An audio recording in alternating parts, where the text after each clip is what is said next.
નમસ્કાર વિદ્યાર્થી મિત્રો, આજે આપણે પ્રકરણ નંબર 7 માં પ્રમેય નંબર 7.5 આ પ્રમેયની શરત તો આપણે આગળ ભણી ગયા. આજે આપણે આ પ્રમેય સાબિત કરવો છે. આ પ્રમેયનું નામ છે કાચબા પ્રમેય, એટલે પરીક્ષામાં નામથી પણ પૂછી શકાય. તો આની પ્રતિજ્ઞા પણ તમારે યાદ કરવાની.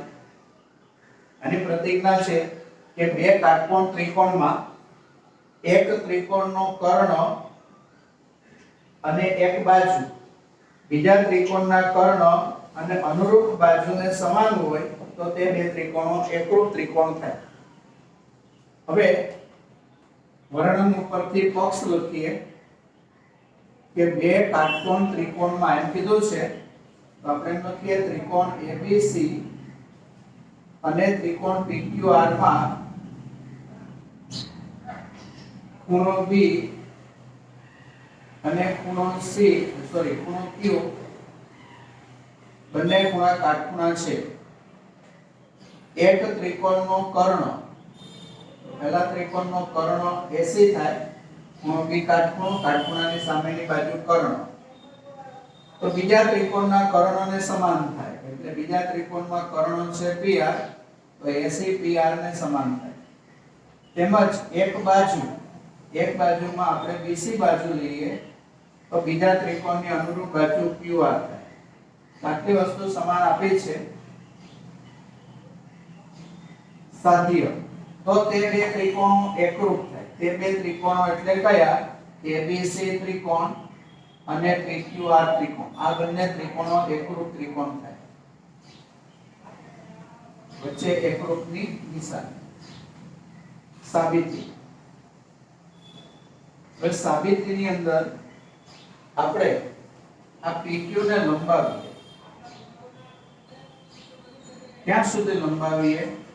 તો એનું માપ AB ના માપ જેટલું જ માપ થાય ત્યાં સુધી લંબાવવાનું, અને લંબાવ્યા પછી જે બિંદુ મળે ત્યાં આપણે S નામ આપીએ. એટલે PQ ઉપર S બિંદુ એવો મળે કે જેથી AB નું માપ અને SQ નું માપ સમાન થાય. ધારો કે PQ પર PQ ને લંબાવતા તેની પર બિંદુ S એવું મળે કે જેથી AB બરાબર SQ થાય. ત્યાર પછી R અને S ને જોડી દઈએ. RS જોડો. હવે તમે આ ખૂણા વિશે જુઓ, PQR ખૂણો અને SQR ખૂણો. તો આ બંને ખૂણામાં એક ભુજ સામાન્ય છે અને બાકીના બંને ભુજ સામાન્ય ભુજની જુદી જુદી બાજુએ એક જ રેખા પર આવેલા છે. તેથી આ બે ખૂણાને રેખિક જોડનાર ખૂણા કહેવાય. ખૂણો PQR અને ખૂણો SQR રેખિક જોડના ખૂણા છે. રેખિક જોડના ખૂણા છે. અને આપણને ખબર છે રેખિક જોડના ખૂણા પૂરક હોય. પૂરક એટલે સરવાળો 180. ખૂણો PQR અને ખૂણો SQR આ બંનેનો સરવાળો બરાબર 180. તેમાં PQR ખૂણો આ ખૂણો તમને આપેલો છે 90 નો. Q બરાબર 90. Q એટલે PQR. તો PQR નું માપ 90 મૂકવાનું. વત્તા ખૂણો SQR બરાબર 180. તો 90 સામે જાય, 180 માંથી 90 બાદ થાય. SQR બરાબર 90 અંશ થશે. તો SQR ખૂણાનું માપ 90. આ ખૂણાનું માપ 90 છે. હવે ABC ત્રિકોણ અને SQR ત્રિકોણ લઈએ. ત્રિકોણ ABC અને ત્રિકોણ SQR માં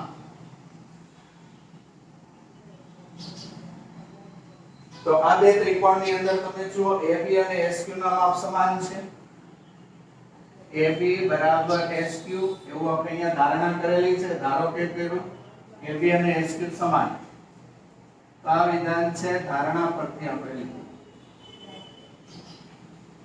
ત્યાર પછી ABC ત્રિકોણનો ખૂણો B અને SQR ત્રિકોણનો ખૂણો Q આ બંને સમાન છે કારણ કે ABC ખૂણો 90 નો છે અને SQR એ પણ 90 નો છે એટલે બંને ખૂણા કાટખૂણા છે ત્યાર પછી આ ત્રિકોણની BC અને આ ત્રિકોણનું QR બાજુ સમાન છે તો આ બંને બાજુ સમાન છે એવું પક્ષમાં આપેલું છે પક્ષ પર BC બરાબર QR તો આ અનુરૂપ બાજુઓ છે આ અનુરૂપ ખૂણાઓ છે અને આ અનુરૂપ બાજુઓ છે તો બાજુ ખૂણો બાજુ એટલે કે બાકુબા તો બાકુબા ઉપરથી આ બંને ત્રિકોણો એકરૂપ ત્રિકોણ થાય માટે ત્રિકોણ ABC એકરૂપ ત્રિકોણ SQR કૌંસમાં બાકુબા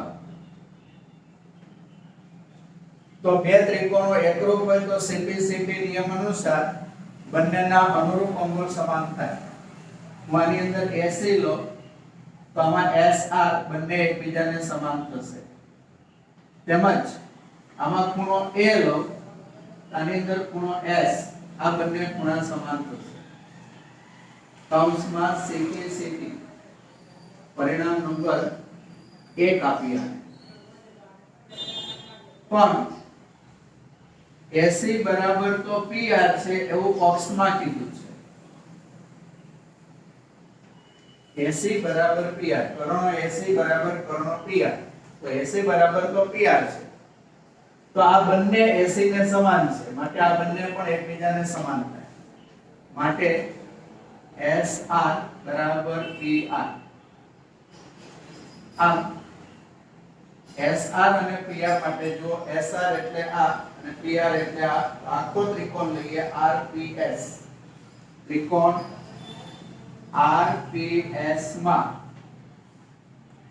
PR અને SR બંને સમાન છે આની ઉપરથી PR અને SR બંને સમાન છે તો ત્રિકોણની બે બાજુ સમાન તો તેની સામેના ખૂણા સમાન થાય તો આની સામેનો ખૂણો લઈએ RPS માં આની સામેનો ખૂણો કયો આવે તો S RPS આમાં P અને R છે તો P અને R સિવાય કોણ તો S S અને R સિવાય શું તો S અને R સિવાય P તો આની સામેનો ખૂણો P આને આપણે પરિણામ નંબર 2 આપ્યું તો બાજુઓ સમાન તો સામેના ખૂણા સમાન હવે પરિણામ નંબર 1 અને 2 જુઓ A ખૂણો S ને સમાન P ખૂણો પણ S ને સમાન તો બંને ખૂણા એક જ ખૂણાને સમાન છે માટે તે બે ખૂણા પરસ્પર પણ સમાન થાય તો પરિણામ નંબર 1 અને પરિણામ નંબર 2 પરથી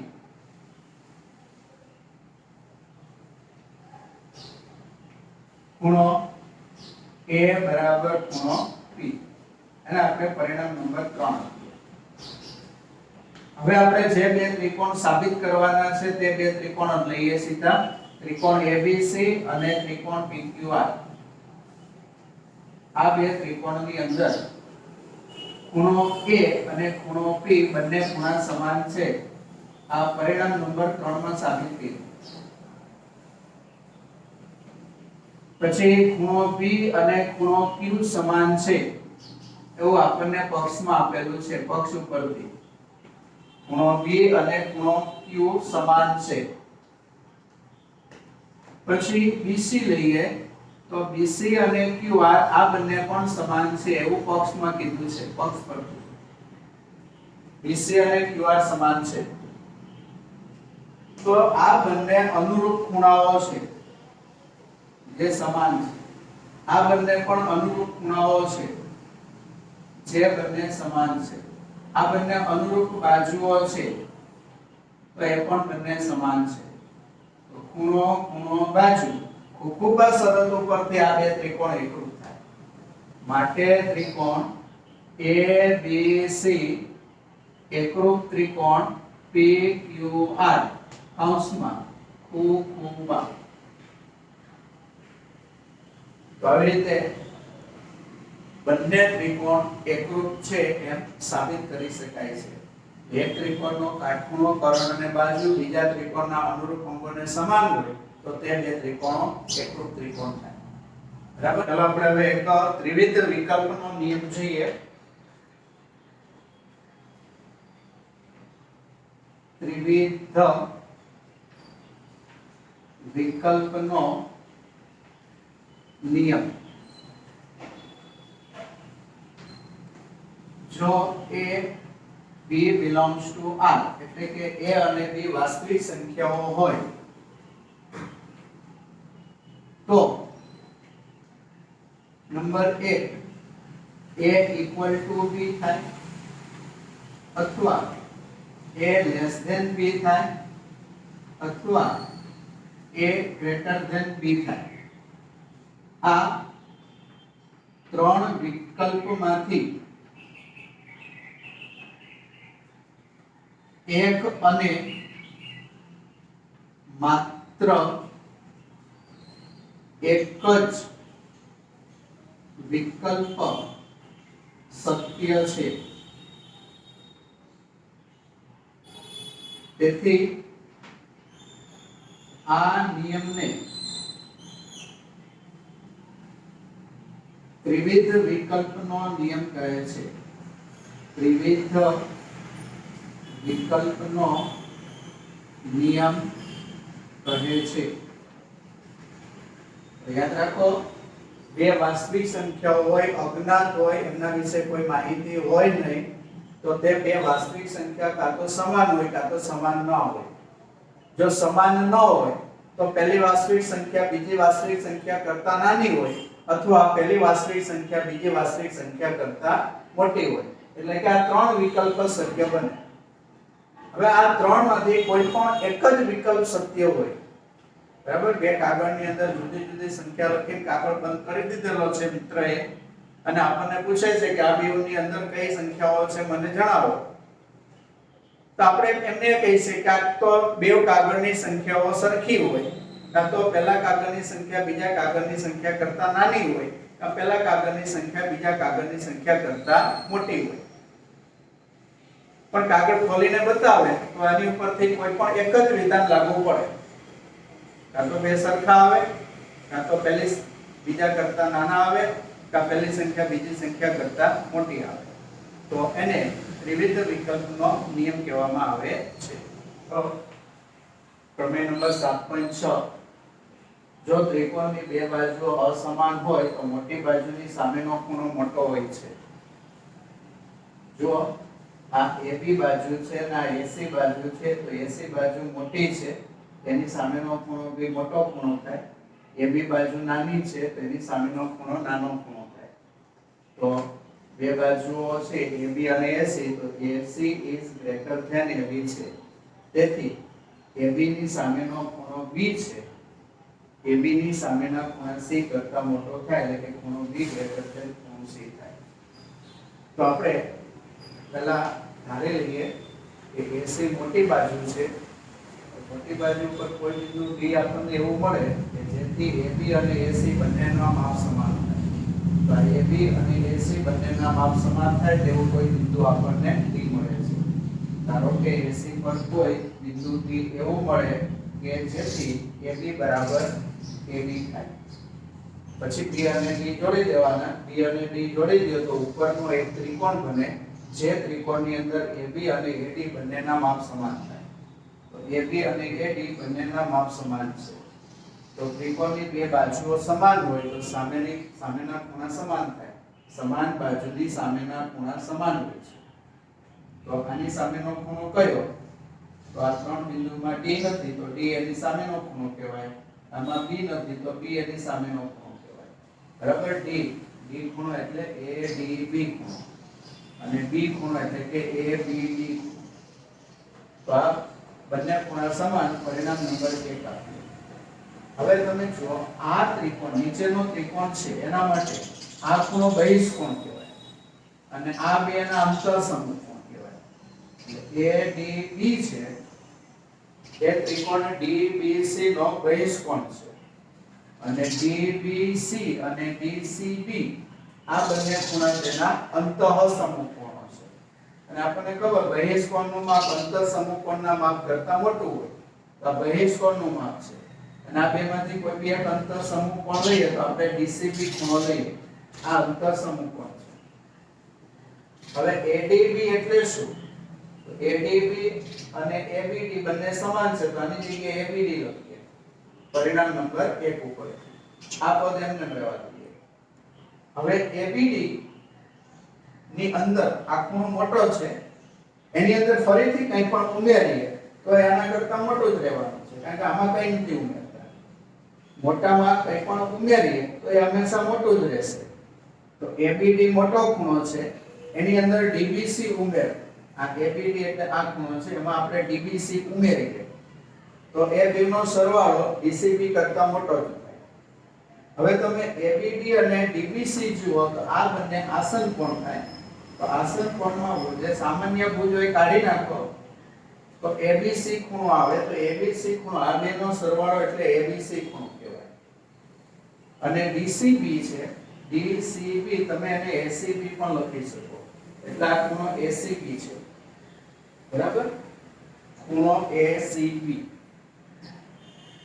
તો એબીસી એટલે ત્રિકોણ એબીસી માં લઈએ તો એબીસી એટલે ખૂણો બી અને એસીબી એટલે ખૂણો સી. આની જગ્યાએ ખૂણો સી લખીએ, આની જગ્યાએ ખૂણો બી લખીએ તો ખૂણો બી ગ્રેટર ધેન ખૂણો સી, જે આપણે સાબિત કરવાનું છે.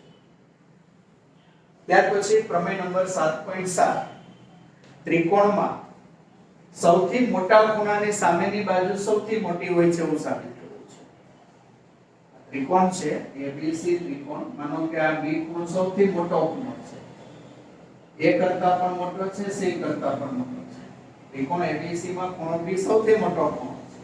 ખૂણો બી એ કરતા પણ મોટો છે, ખૂણો બી છે સી કરતા પણ મોટો છે. ખૂણો બી ગ્રેટર ધેન એ છે, ખૂણો બી ગ્રેટર ધેન સી છે. એટલે બંનેથી મોટો છે, એટલે ખૂણો બી સૌથી મોટો છે. તો સાબિત કરવાનું છે કે મોટા ખૂણાની સામેની બાજુ છે એ પણ સૌથી મોટી થાય. ખૂણા બી ની સામેની બાજુ એસી કહેવાય. બી ની સામેની બાજુ એસી, તો એસી પણ સૌથી મોટી બાજુ છે એમ સાબિત કરવાનું થાય. તો એસી કોના કરતા મોટી? એબી કરતા પણ મોટી, બીસી કરતા પણ મોટી. તો એસી છે એબી કરતા મોટી બાજુ, એસી છે બીસી કરતા પણ મોટી બાજુ છે એમ સાબિત કરવાનું થાય. તો આપણે એબી અને એસી એ ત્રિકોણની બાજુઓના માપ છે અને માપ એ કોઈ પણ વાસ્તવિક સંખ્યા હોય.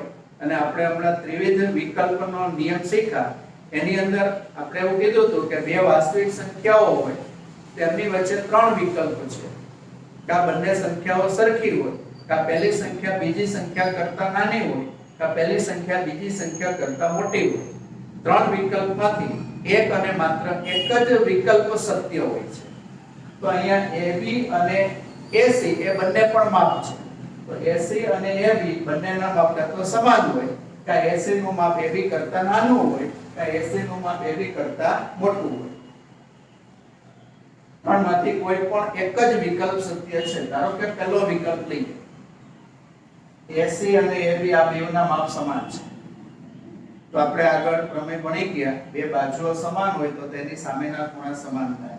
આની સામેનો ખૂણો B આવે, આની સામેનો ખૂણો C આવે, એટલે કે ખૂણો B અને ખૂણો C બંને સમાન ખૂણાઓ થાય. પણ પક્ષમાં જુઓ, B અને C વચ્ચે સમાનની નિશાની નથી, અહીંયા સમાનની નિશાની આવે. જે પક્ષથી વિપરીત છે તેથી આ વિકલ્પ શક્ય નથી. તો બીજો વિકલ્પ લઈએ, AC less than AB. તો AC less than AB હોય તો હમણાં આ પ્રમેય ભણી ગયા એના પ્રમાણે લઈએ. એમાં કીધું છે કે બે બાજુ અસમાન હોય તો મોટી બાજુની સામેનો ખૂણો મોટો હોય. તો આ બે બાજુ અસમાન છે. આ મોટી બાજુ તો નાની બાજુ છે. તો મોટી બાજુની સામેનો ખૂણો, આની સામેનો ખૂણો એટલે C. આ નાની બાજુ થઈ, આની સામેનો ખૂણો B. મોટી બાજુની સામેનો ખૂણો મોટો એટલે આ મોટો ખૂણો, નાનો ખૂણો. એટલે કે ખૂણો B less than ખૂણો C એવું થયું. પણ અહીંયા તમે જુઓ ખૂણો B greater than ખૂણો C છે. અહીંયા ખૂણો B less than ખૂણો C છે. જે પક્ષથી વિપરીત છે એટલે આ વિકલ્પ પણ શક્ય નથી. આ વિકલ્પ શક્ય નથી. હવે બે વિકલ્પ શક્ય નથી એવું થયું તો એક વિકલ્પ તો સત્ય હોય જ છે. તેથી આ ત્રીજો વિકલ્પ છે તે સત્ય છે. બરાબર? આમ વિકલ્પ number 3 AC greater than AB જ સત્ય છે. આવી જ રીતે જેમ AB અને AC વચ્ચે આ ત્રણ વિકલ્પ થયા એવી રીતે AC અને BC વચ્ચે પણ આવા જ ત્રણ વિકલ્પ થાય અને એને પણ આવી જ રીતે સાબિત કરી શકાય. તો AC અને ABC વચ્ચે ત્રણ શક્યતા છે. તેમાં AC ગ્રેટર ધેન BC બરાબર આ વિકલ્પ છે એ જ વિકલ્પ સત્ય થશે એમ આપણે આ પ્રમાણે જ સાબિત કરી શકાય છે. તો AC AB થી મોટા છે એમ અહીંયા સાબિત થયું અને એવી જ રીતે AC BC થી મોટા છે એમ સાબિત કરી શકાય. તો આમ AC અને બરાબર AC છે એ AB અને BC બંને કરતા મોટા થાય છે. AC AB થી પણ મોટા, AC BC થી પણ મોટા. આમ AC AB અને BC બંનેથી મોટા, આમ AC સૌથી મોટા. તેથી AC એ ત્રિકોણ ABC ની સૌથી મોટી બાજુ છે તેમ સાબિત થાય.